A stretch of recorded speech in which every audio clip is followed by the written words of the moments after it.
Good morning, dear students. In the last video, I taught you about the pronoun, its definition, and I have also discussed about its different types of pronoun. Today we will start with reflexive pronoun and then we will do emphatic pronoun. So let us start with reflexive pronoun. What is reflexive pronoun and why it is called so? Reflexive pronoun points out that the action done by the subject turns or reflects back upon the subject itself. That means if any action is done by the subject, that reflects or comes back upon the subject itself.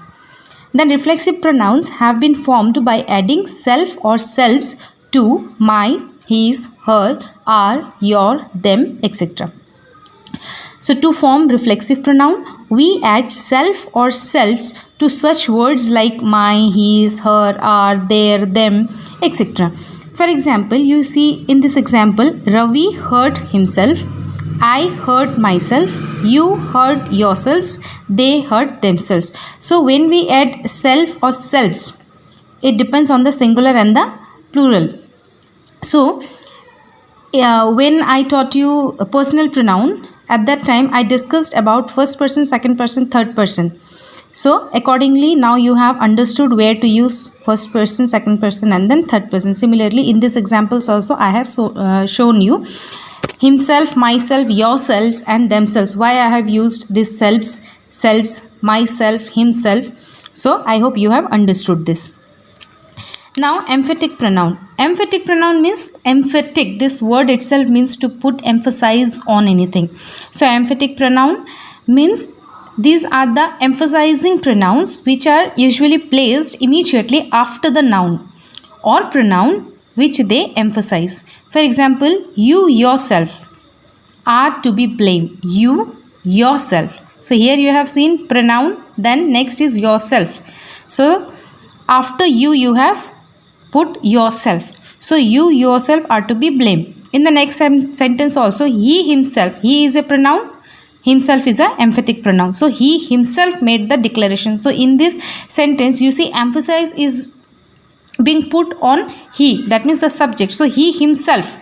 So when we put this type of emphasis on the subject, so in that cases, emphatic pronouns are used.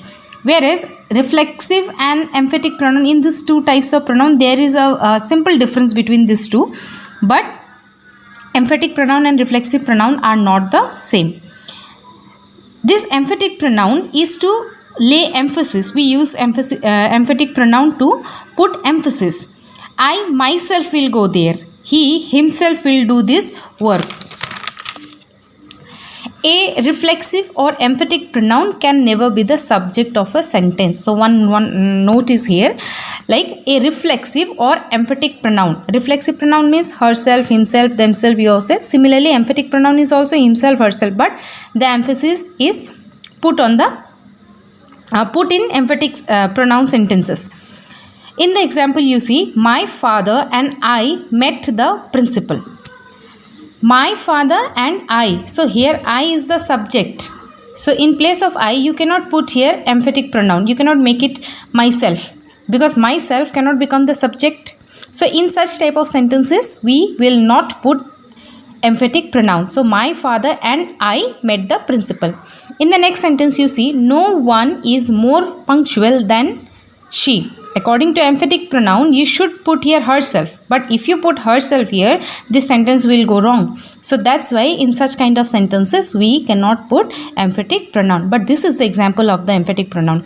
No one is more punctual than she. You cannot add here herself. I hope you have understood this. So that's all for today. In the next video, I'll come up with the explanation of the rest of the types of pronoun. Thank you.